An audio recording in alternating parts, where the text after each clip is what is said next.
Hi everyone, welcome to the webinar. Today we're going to be talking about improving recycling rates in flats, and this is a Resource London project, and we've got a special guest with us today who is Gemma Scott from Resource London, and Julia and Gemma are going to be talking about what they did with this project over the last 3 years. So just quickly, a little bit of housekeeping. We do record all of these webinars and they're available on our website afterwards, and we'll send a link around to those as well. Everyone but us is on mute. If you do have any questions as we go along, or you've got any technical difficulties, or you can't hear us, just write a little message in the chat function and we'll try and sort that out for you. We'll have some Q&A at the end of the webinar, but if you do have questions coming in as you go along, feel free to type them in and we'll answer all of those at the end. So I will now hand over to Julia, who is going to introduce what this project was all about. Thanks, Harriet. Hi, I'm Julia Bragg. I work at RAP. I'm one of the recycling collection advisors, and I'm joined by Gemma Scott from Resource London today. Just a little overview as to who Resource London are. It's a programme focusing on minimising the amount of waste produced and maximising reuse in London, increasing and improving the capture of unavoidable food waste, improving the yield and quality of dry recycling, which is where this project fits, and restricting residual waste. So this is very much a joint project. RAP are hosting the webinar, but this is very much a Resource London project, but one that I was closely involved in myself. I was a project manager with 2 other project managers with Resource London plus Gemma, but we also have RAP input on the monitoring evaluation. So very much a joint project. So the objectives for today's webinar are about understanding residents' views on recycling, some real groundbreaking work we're going to talk about today. We're going to tell you all about the scope and the scale of the project, because it was very detailed but also wide-ranging and a pretty big project as recycling projects go. And then we'll talk about the impact of the interventions, such that you'll be able to take away knowledge to help you plan your own flats recycling improvements and understand what works and what doesn't. So just to help set the scene a little, why did we start the project? Well, we know that flats recycling is only about 50% of what we find from curbside recycling schemes. And we looked just at purpose-built flats, so we didn't consider flats above shops or conversions, such where houses have been split into individual dwellings.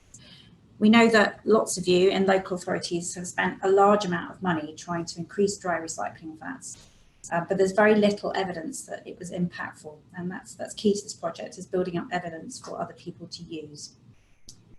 The low recycling levels from flats are there for many reasons, including transients and lots of other barriers, and we'll talk about those more today. But for London, flats recycling is really important, as 37% of London households are purpose-built flats, and that's due to rise to 46% by 2030.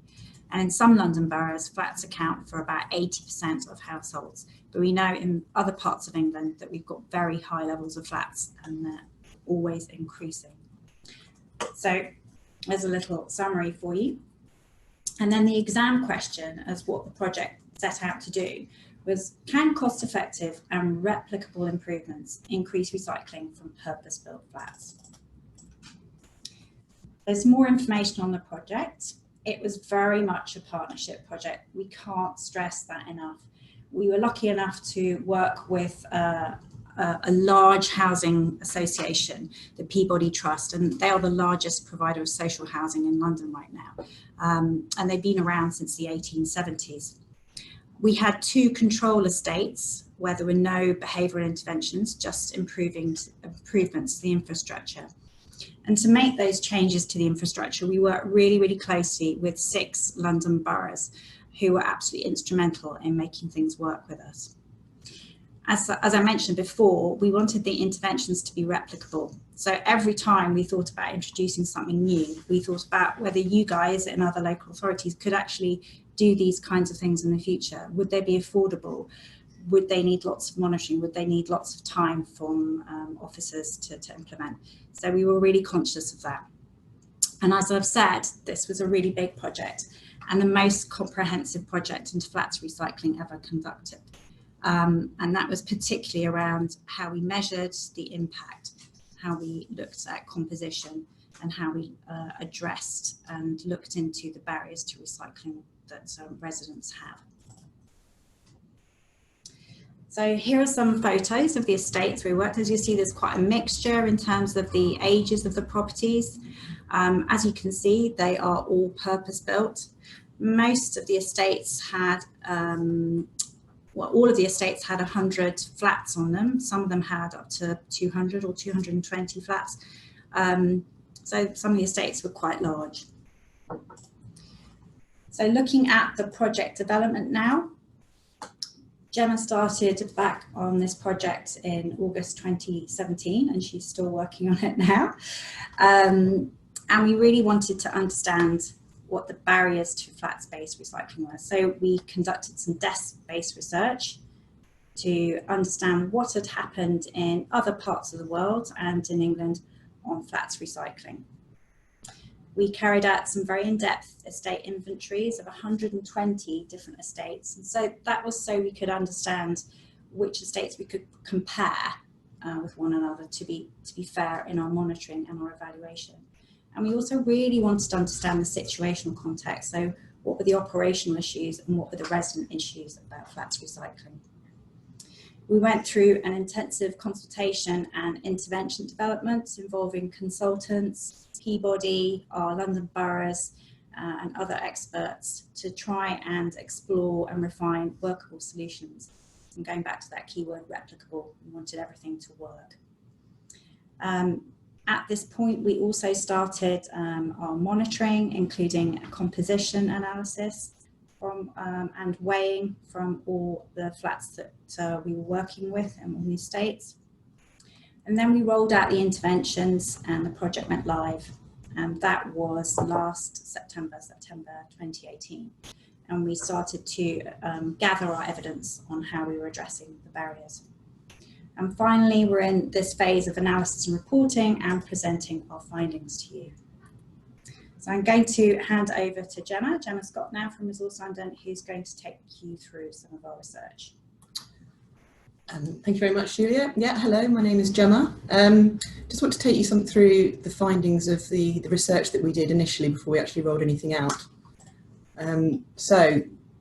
Julia mentioned that we conducted a number of estate inventories on Peabody purpose-built flats in the central London area. And there's some really kind of key things that we found from doing those inventories that really helped to feed into the interventions that we ended up testing. So just to take you through some of those findings from those inventories, we found that there was a kind of real lack of consistency of service across the estates. Some was kind of quite high quality, others weren't so much. There were issues around the service being very much focused historically on kind of operational compatibility. So local authorities being able to get their refuse and recycling crews to the bins easily, rather than making sure that residents could easily use them. Quite a lot of issues with signage, either non-existent signage or poor signage, or it had been damaged when it had been lifted by the crews, and quite a lot of ad hoc signage, some quite random ad hoc signage actually from some of the caretakers, where they were trying to get people to do what they wanted them to do. Significant issues across all of the sites with bulky waste dumping. Overflows, both of recycling and residual waste, were very common.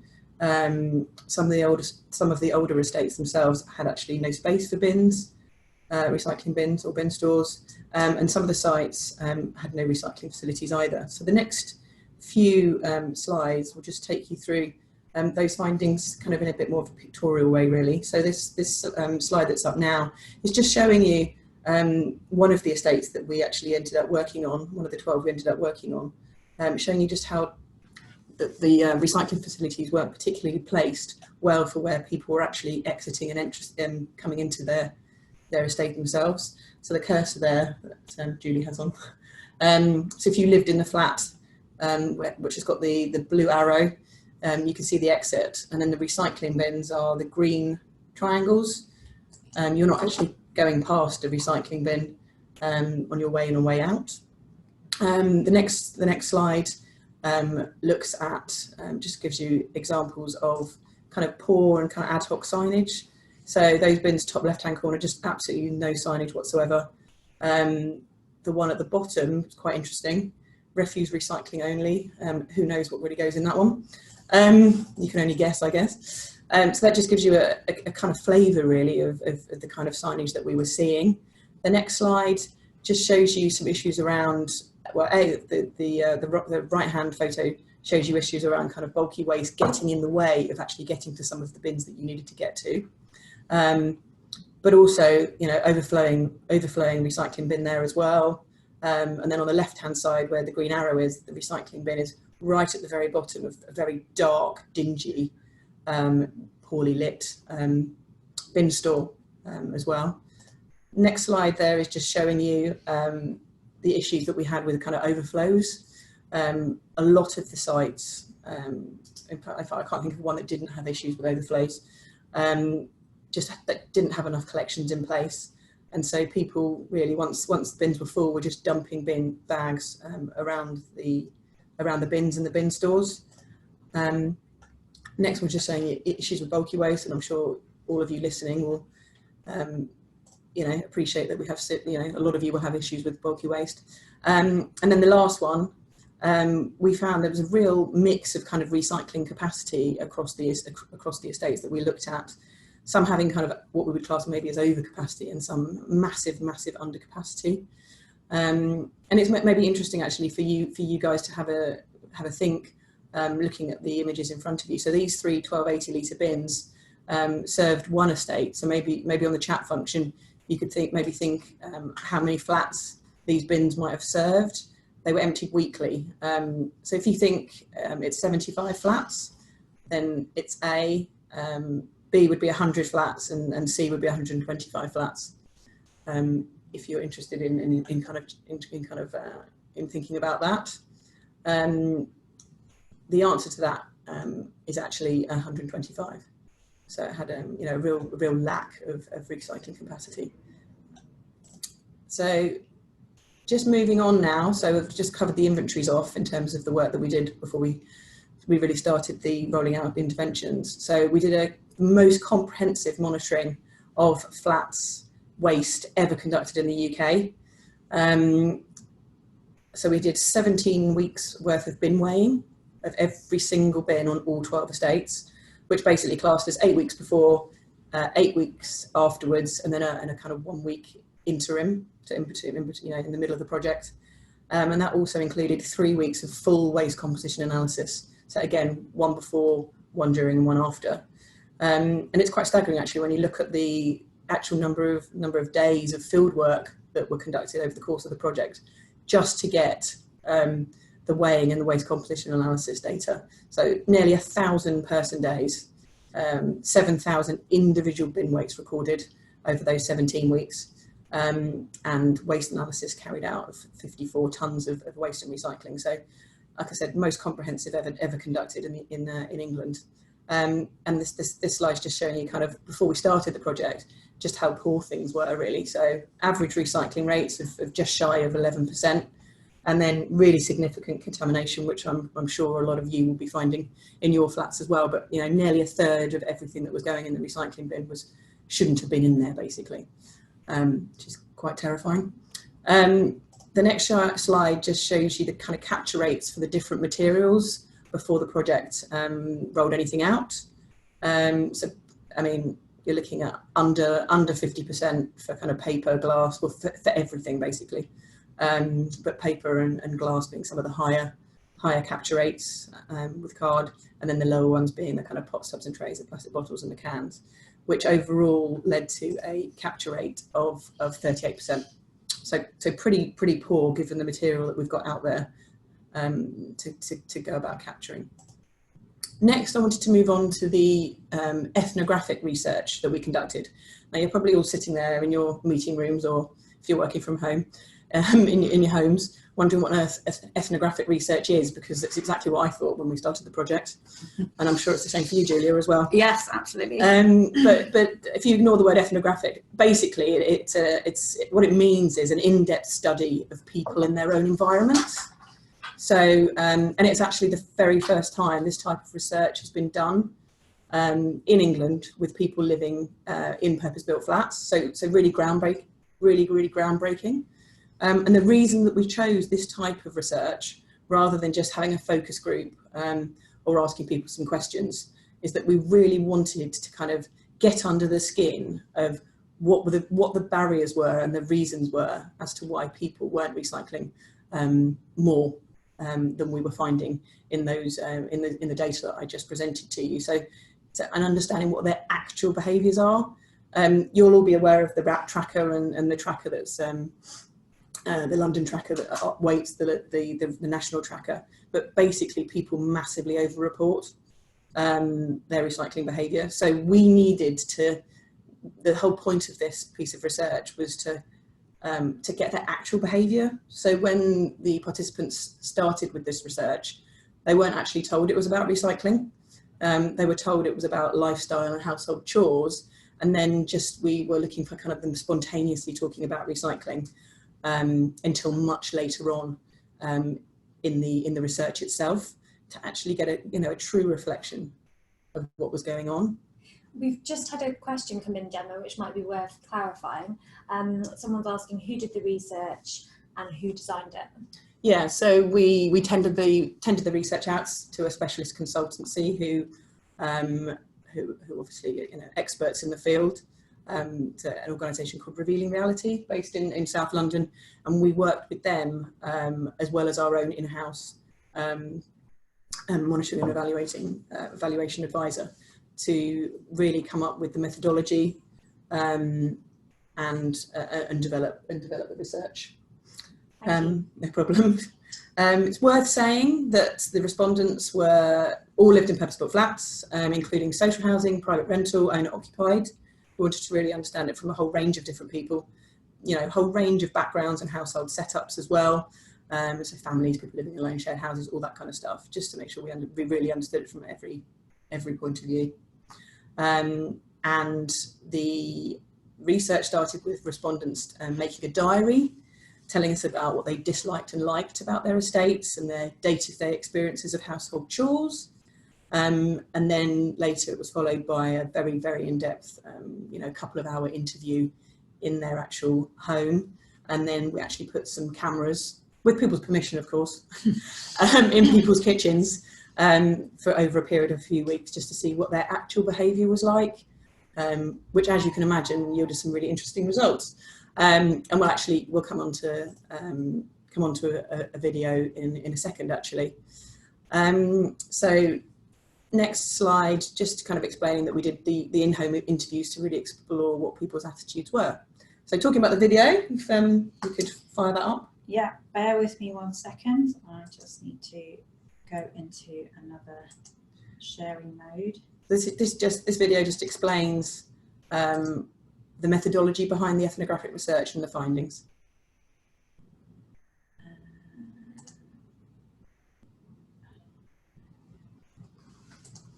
Sorry, just going into another view.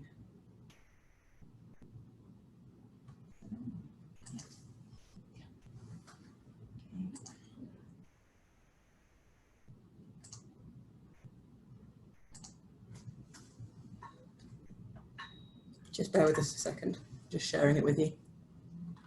Okay, that should work.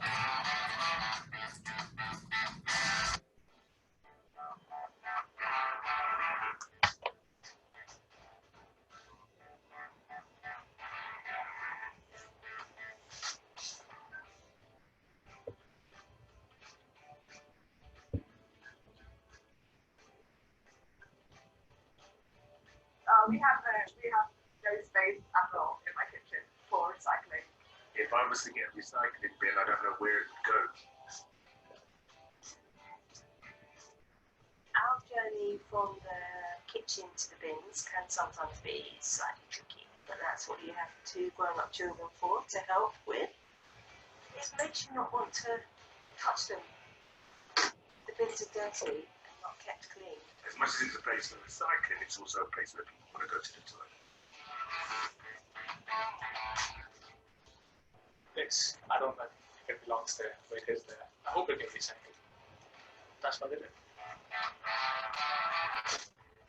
I think I've learned from this, the environment really drives what I care about.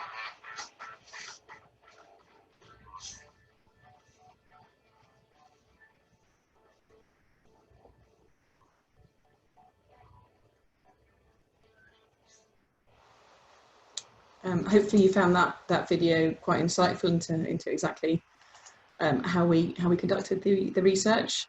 So I'm just going to tease out some of the key findings from that research now.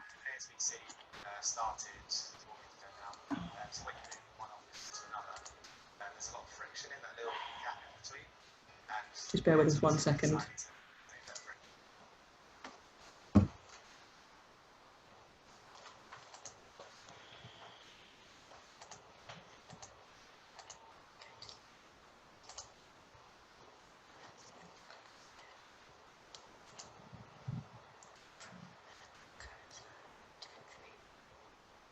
Sorry about this.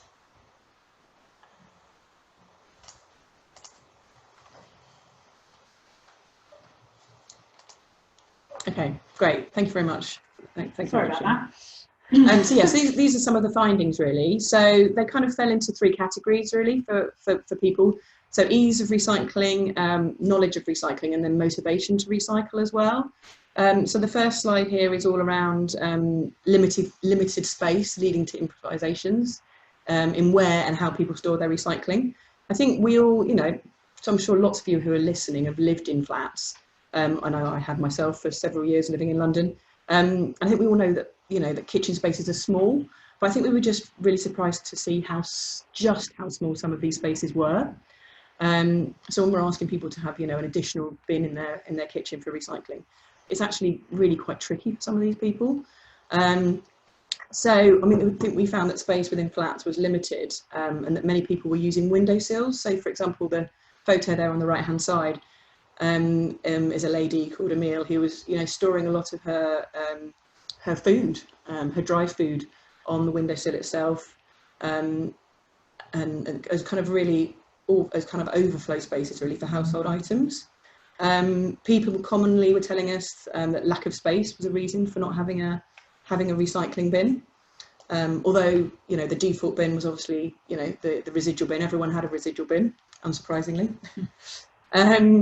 Most respondents didn't have a designated recycling bin, like I've said already, but they would use a carrier bag instead. So hanging a carrier bag off a door handle or whatever. And the next, I'll show you in a minute some photos of that. And then the left-hand side photo here is showing you Courtney's flat, actually, where they used some shelves on the corner of a unit to store all their recycling in.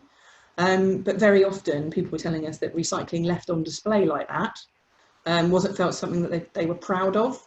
But interestingly, that they're happy to kind of have glass bottles there, especially of wine or that kind of thing, because they were kind of prouder that they had that they'd been drinking, they're drinking wine, I guess. So very often recycling systems were kind of hidden away because they were very much seen by residents as kind of messy, and didn't want something that they had on show. This slide here is just talking about the fact that most people were storing their recycling in their kitchens, in disposable shopping bags, in all kinds of places, as you can see in the photos there, and very much wanted to take that whole bag of recycling down into the bins, stick the whole thing in, not be kind of taking out the recycling from their plastic bag. They wanted to be sticking the whole recycling in the bin and then heading off to wherever they were going. They didn't want to have to be coming back to their flat. They wanted to be disposing of their recycling as efficiently as possible on their route out of their estate. Moving on to knowledge, despite the huge amount of work put in by the likes of RAP, every local authority that exists up and down the country, and all the contractors that do work into providing residents with kind of correct knowledge about what can be recycled, people are overwhelmingly still relying on their gut instinct or guessing, and if in doubt, they are putting it in, as opposed to the other way around, unfortunately. So Amelia is a lady here that you can see in the photo, and she's saying, I would recycle this bread wrapping because it's plastic. You know, she'd seen the word plastic on her recycling bin downstairs. It says it's recyclable. So, you know, bread packaging, you know, bread wrappings, all the wrappings from plastics, as well as things like squash bottles and shopping bags. You know, they're all plastic, aren't they? They're all recyclable. So she was just putting them all in. And then there was another lady called Catherine, who'd been living in her flat for 18 years, had recycling facilities, communal recycling facilities outside, but didn't realise that she could recycle paper, which to probably everyone listening are all gasping, because I know that we were. But she'd never thought to, you know, to change or reflect on her recycling behaviour. That's just always what she had thought. So that's quite interesting. People were also telling us that they had no plan B when their recycling plans were disrupted. And by that, I mean that people were getting really frustrated that communal bins were often overflowing. And then therefore, when they got there, after spending potentially the whole week diligently and carefully separating out their recycling, to then get to the recycling bin and it'd be overflowing. And then kind of having that feeling of internal conflict really about what they did in that situation. What was the best thing to do if they got there and it was overflowing? Where did they put their recycling bag of recycling? Because they certainly didn't want to take it back home again because they were on their way out. So they were often resorting to using the incorrect bins or leaving the rubbish on the ground because they didn't know where else it would go. And this is really interesting actually. Rohan say he's just not sure what some of the bins are for. But if the recycling bin is full, he'd put his recycling in the bins that often weren't labelled, which generally are the residual waste bins. And he was just saying, you know, everyone does that. So moving on to motivation now, there's a couple of slides on this. One of the things that we found was that even the best recyclers were really inconsistent in their recycling behaviours. So there's a lady here called Mary. It's probably worth saying that all of these names are made up. They are real people, but we've changed their names. So Mary at 5 o'clock in the afternoon makes herself a microwave pasta meal in a black plastic tray. Diligently afterwards, when she's eaten it, she washes out the tray and puts it into the recycling. Clearly, you know, I know that not necessarily all authorities take black plastic trays, but hers did. So she rinsed it out, put it in the recycling, and then she headed to work. So she worked in a pub. And then she got back from work just after 10, cooked herself another microwave pasta meal, obviously clean on pasta. But rather than recycling it, she put it into the residual bin. So it's just a really, you know, it's just a really useful way of just expressing how even people who are really diligent when it comes to recycling, you know, don't necessarily do it the right way all the time. And then lastly, on motivation, this is one thing that really frustrated so many people, is that they are regularly feeling that their recycling efforts, so their, you know, their diligent recycling efforts, were wasted. Because when they got down to the bins, they were, you know, messy, really poorly maintained. Comes back to overflows as well. And they were feeling that they were following the rules, but when they got to the bins, either the collection contractor or the council weren't following the rules of actually, you know, doing their side of the bargain and emptying the bins properly, or other residents had just kind of dumped a black bag of rubbish into a recycling bin.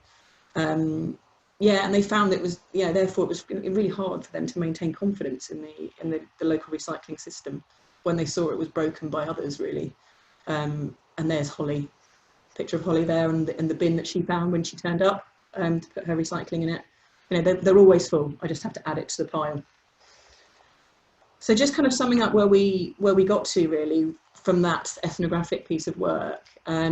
So although the findings were analysed using a behaviour change framework, and again using some specialist consultants to help us to look at identifying opportunities for improving recycling behaviour, and there were a number of, well, all of our key stakeholders were involved in a workshop, or several workshops. That's the photo there is of one of them. That actually took on board all of the ethnographic research and everything else to look at how we might develop some interventions. So just kind of key findings off the back of the ethnographic. If you want to get people in purpose-built flats to recycle, there's 3 things that must be satisfied. So the first is motivation. So I've mentioned it, poor experiences and a kind of an apparent lack of accountability can be really demotivating, to the point where people just won't do it again.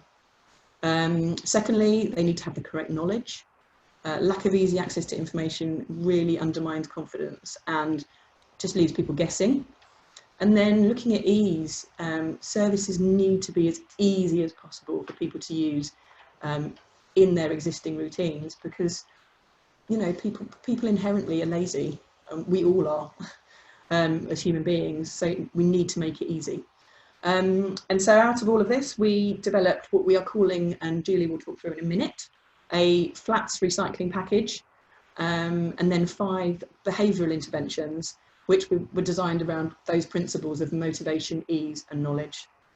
So I'll hand back over to Julia, who's going to talk through the interventions with you.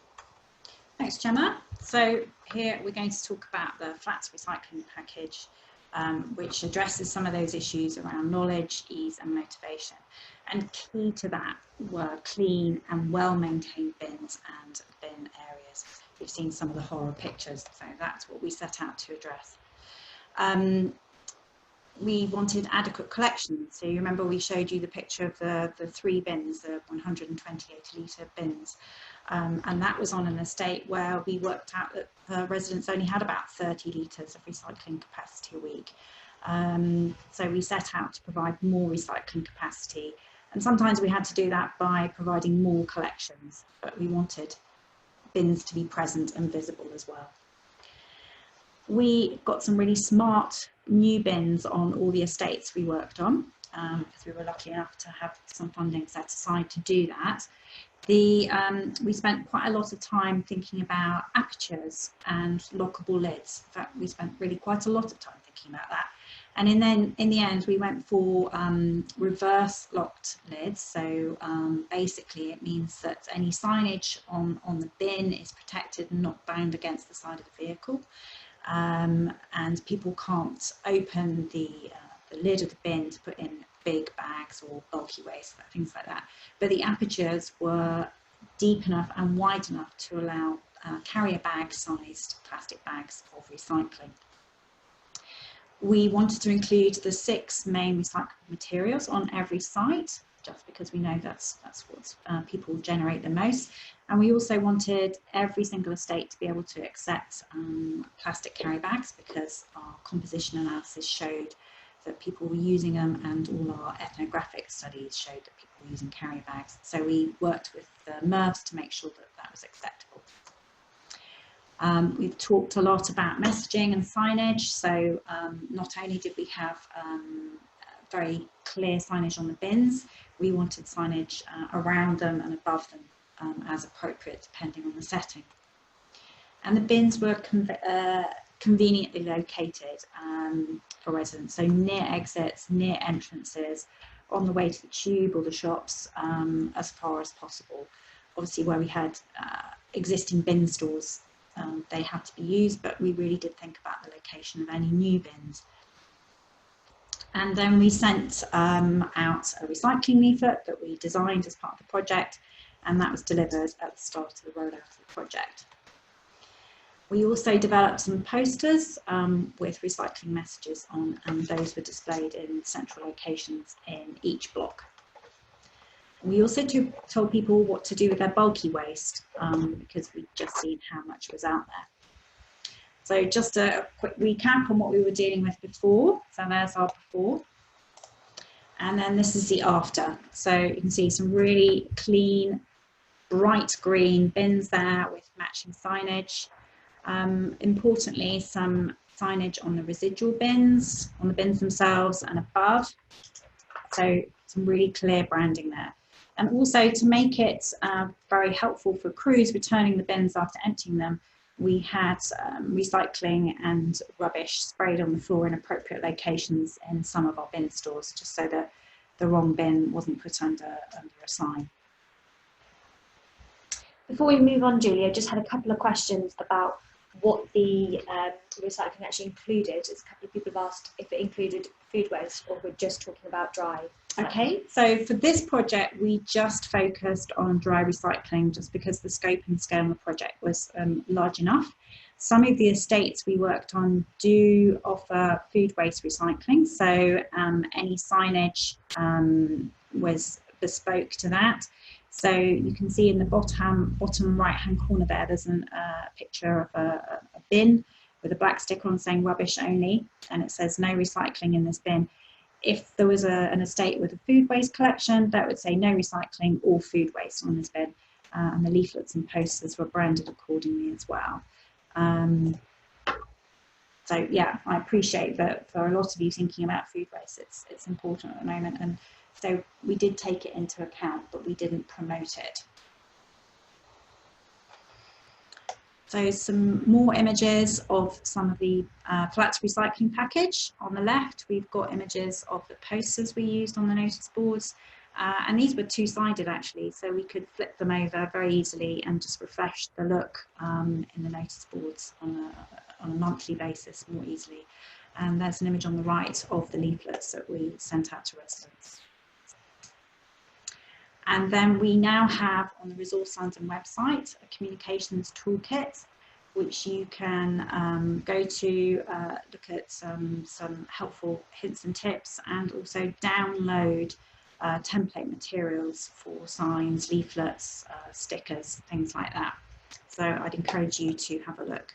And we're going to talk a little bit at the end about the launch of a full flats recycling package toolkit launch, which will be in the middle of March. I'll talk about that in a little bit. So that was the flats recycling package. We mentioned that we also had some behavioural interventions to try and address some of the challenges that residents face. There were 5 of those. The first one was small recycling bins. The second one was emotive signage. The third one, feedback posters. The 4th one, an in-home storage solution. And the 5th one was a tenant pack. And it's important to realise that across all 12 estates, they all had the flats recycling package. And then we had a combination of these behavioural interventions on 10 of those sites. So we had 2 control sites, 2 control estates, and 10 estates with a combination of these interventions. So there's some images of the small recycling bins. The objective of rolling that out was to make recycling bins more convenient and accessible, to make it easier and to make residents more motivated to recycle. Depending on where they lived and where the recycling bins were located, was key to how useful people found these. So some people found them really helpful, and other people it just didn't appeal to them. And it's interesting to note that we didn't really see any difference in contamination rates between what we collected in the large green recycling bins, the 1,280 litre bins, and these bins here, which have a 240 litre wheel bin inside the housing.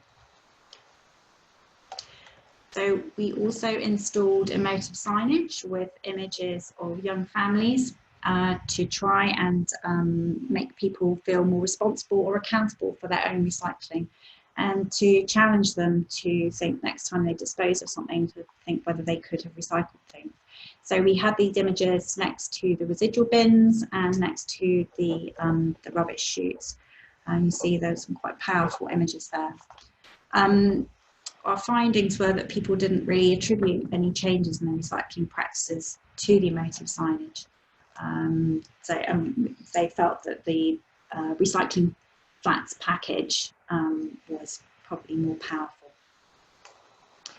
Here we've got some images of feedback posters, which were designed to address the issues of motivation and knowledge. And we tried to make these bespoke to individual estates to make people more connected and make them feel that their recycling efforts are appreciated. Our findings showed that they didn't really have a direct impact on recycling behaviours. The intervention is unlikely to influence behaviour on its own, but we know this might be just to do with the nature of the feedback posters, rather than considering other options for feeding back to residents. We might talk about that if we have time at the end. And then the in-home storage solution. So this was to address that key issue that Gemma was describing before about really tight space, particularly in kitchens. So we provided people with a starter roll of carrier bag sized bags printed up with recycling information on, and 2 self-adhesive hooks made out of recycled plastic. People would choose to put the hooks where it's convenient for them, maybe on the back of a door or inside a cupboard, and then hang the bag up and fill it up with recycling, and then take the whole bag down to the recycling bin to dispose of their recycling. We also installed dispensers on the entrance to every single block on the estates that had this intervention, so that people could help themselves to bags as and when they needed them. So in terms of the feedback that we have from residents, the bags or the in-home storage solution was useful, the hooks less so, and on the whole the bags were well used and used appropriately rather for residual. And people liked the ease of use for the dispensers. Finally, the Tenant pack. This was designed to nudge people to think about their recycling behaviours, and interestingly it was sent out from Peabody Trust rather than from the local authority. I'm just going to quickly try and show you a video and hope that this works more smoothly than last time. So,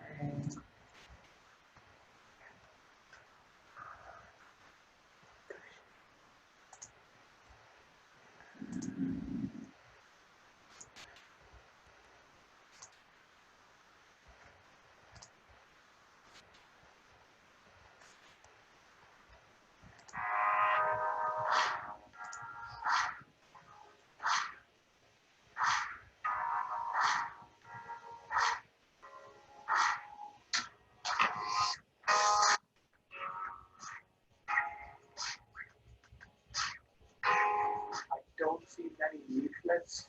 There's not enough clear guidance as to what can be recycled. Before, we just had plain black bins, none of this labelling here. It's cleaner looking, the bins are nice and bright and well labelled, and the signage is really good. This is new, a new sign as well, and I think it really does make a difference.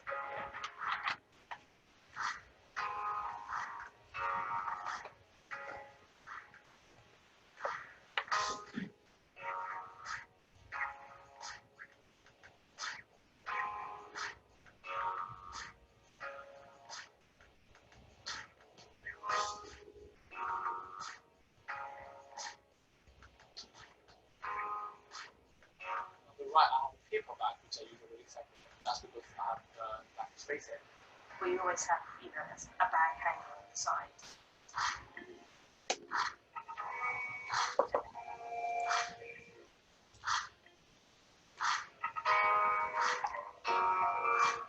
Maybe a bag, just a bag for recycling, you know, once a week or whatever would probably make people recycle.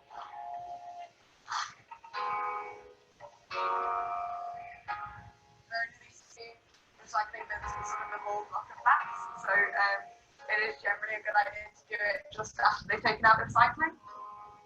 You need to feel like you're not just chipping away at something by yourself that's not going anywhere. You need to feel like other people are doing things with you and it's moving. If they were going to give us some feedback about how the kind of work that we're doing by recycling, then that would definitely help, especially in the area that's limited. What impact us doing our recycling is having on the area. That would be really, really good.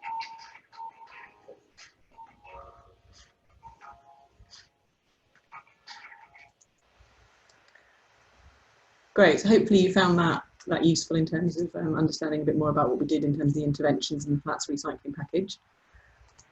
Just going to move on now to the findings of the project, the most important bit.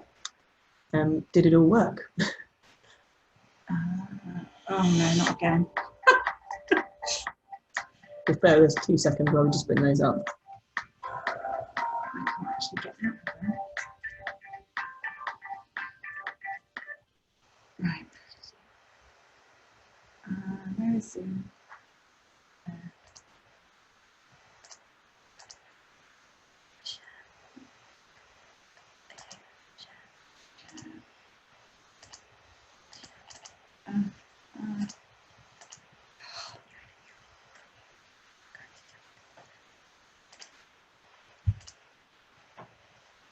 Sorry, IT is always fun, isn't it? Especially when you're trying to swap between videos. And... especially when I'm in charge of it. So sorry about that. So I just wanted to give you a flavour really of what the evaluation methodology was, because it was really one of the most important things about this project is that we can actually say something with some degree of certainty around whether it had worked or not. I have run a lot of trials on trying to increase flats recycling over the years. And very much they kind of are focused on, fill rates and almost a bit of a guesstimate really as to whether things have worked or not. We wanted to be much more scientific about this so that we actually could say something. So the evaluation we used was a technique called qualitative comparative analysis, which is that QCA in brackets there. There's actually a whole report that you can download from our website that will explain what that means in minute detail. As well as all of the analysis. But in effect, it's a combined qualitative and quantitative analysis technique. And it allows you to draw conclusions where you've got quite complex situations to identify which interventions are most effective at increasing recycling capture rates. It's the first time, it's a case study based approach, it's worth saying, and it's the very first time that it's been used in waste. DEFRA have used it in flood planning, interestingly. But yeah, first time it's been used in waste, and very much relied on all of the waste monitoring data that I talked about earlier, as well as very extensive resident and stakeholder interviews following the rollout of the project as well. So we spoke to over 75 residents in a lot of detail on the 12 estates. So, what do we find? Did it work?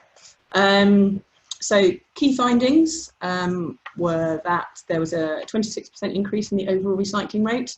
So it went from just under 11 to nearly 13.5%, which might not seem like a lot, but when it actually comes to it, that is quite a significant increase.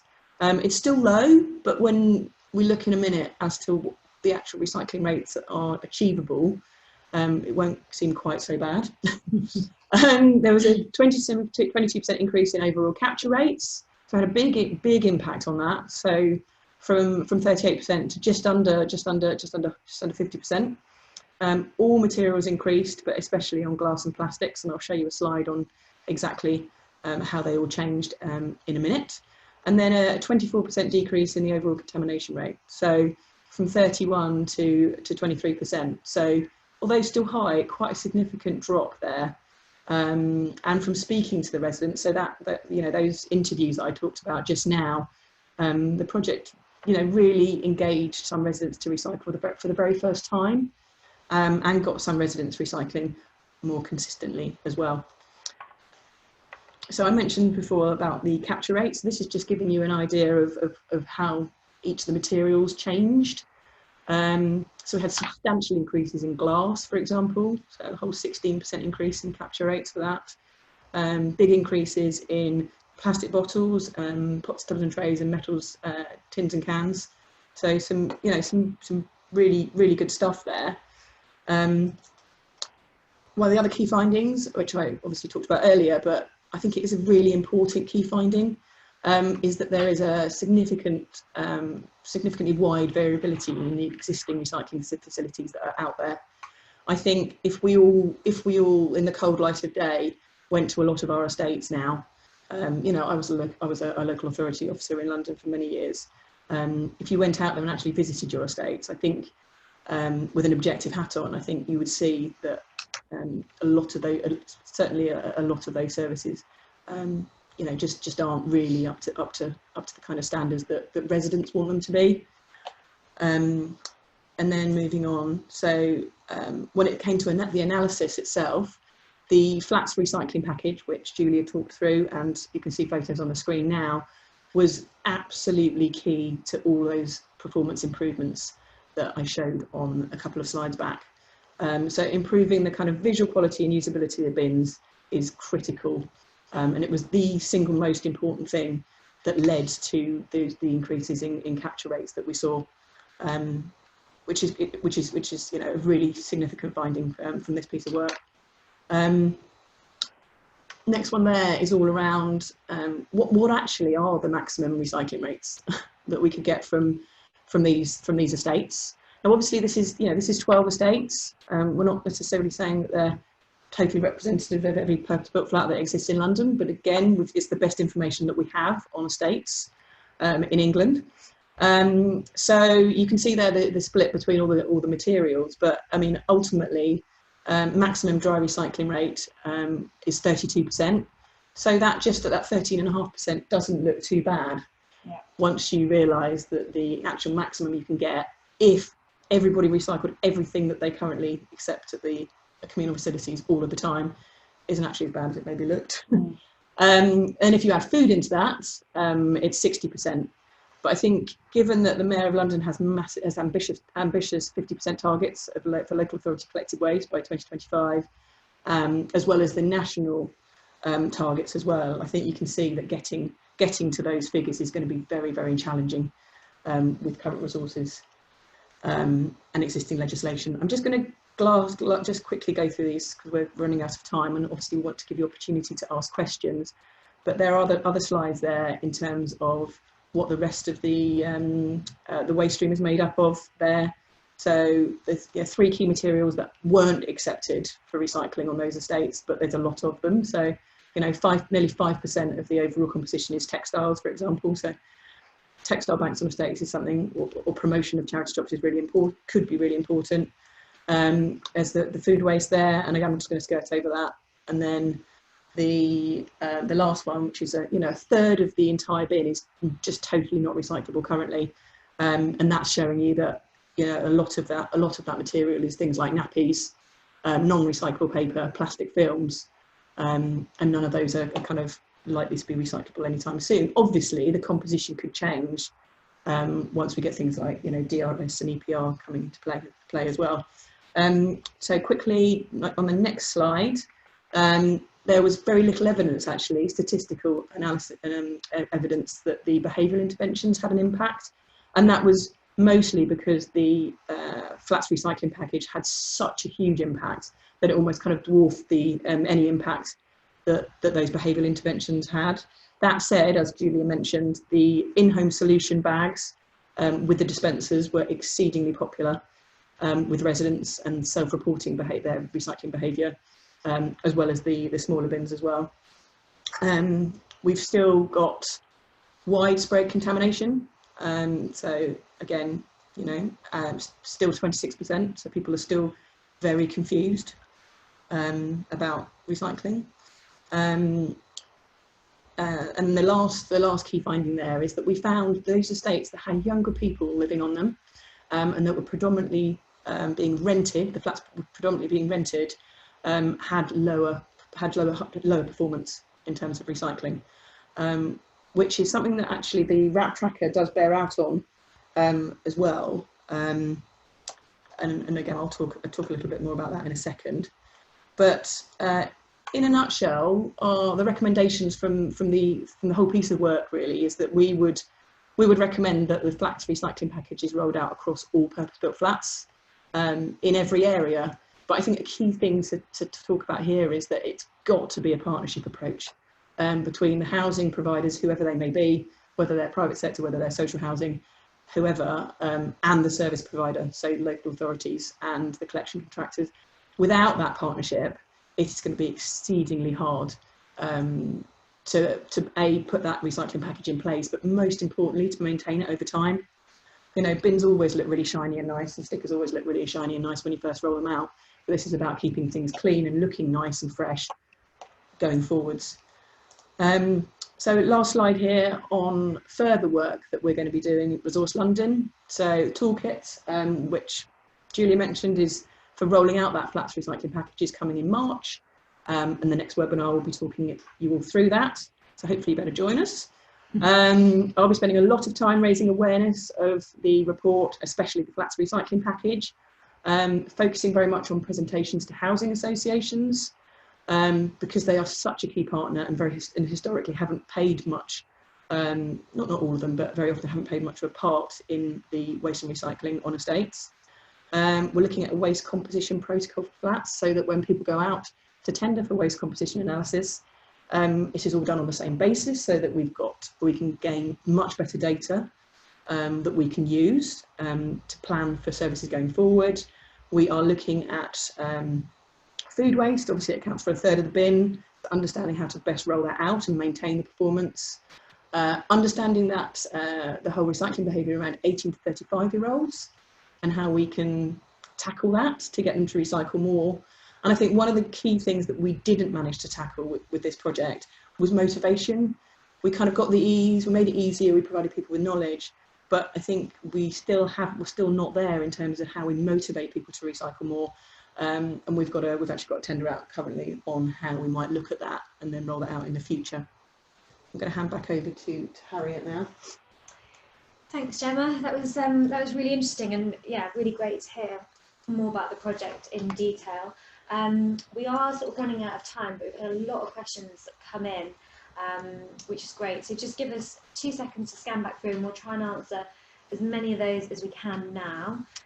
Any that we don't answer, we'll pop them in an email and make sure that you do have those. We will get an answer. So I noticed there are a lot of questions coming in about the use of bags for people to put their recycling in, and a lot of you have raised points on this. You know, your MRFs don't accept carrier bags, issues around that, you know, obviously negative connotations with single-use plastic bags. We didn't get a particular backlash over the plastic bags. People didn't pick up on the single-use plastic. And the reason that we thought long and hard about introducing plastic bags as an intervention, because we're aware of all the issues that people have nowadays. But we knew from our initial composition studies that so many people were using carrier bags to take their recycling down to the communal bins. And also the RAP recycling tracker asked questions of people who live in flats, and the evidence is borne out there too. So that's why we introduced them. And you know, with warning to the MRFs, and bear in mind that we're only talking about 12 estates with sort of 150 properties in each. We weren't talking about thousands and thousands of plastic bags. So we didn't have any issues. I think it's about waking up to the fact that that's what people do. So we tried to help them to do it more effectively. Great, there's another question here about constantly being asked to move bins away from entrances and exits due to health and safety issues and fire risks. So how did you kind of overcome that? So every single estate, we spent a lot of time with all the stakeholders, so the caretakers, the collection crews, you know, etc., really trying to figure out where it was safe to put additional bins. And there were some that, you know, we had ideas for that we weren't allowed to put them in place because of where they were. But I think, you know, mostly we found, I think, Julia, it's fair, isn't it? We found, you know, we could find good places for them on entrances and exits that weren't causing a health and safety risk.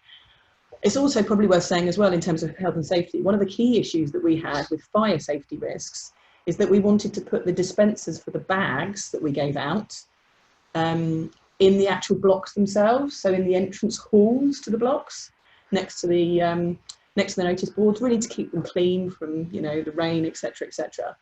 And that was something very clearly that the fire and safety, health and safety officer at Peabody wasn't happy for us to do. Yeah, because to the point we were delivering this, it was post-Grenfell. Yeah, so it was just very post-Grenfell. sensitive. So that is why we ended up putting the dispensers on the outside, but I don't necessarily think that had necessarily an impact on, they on were people using convenient.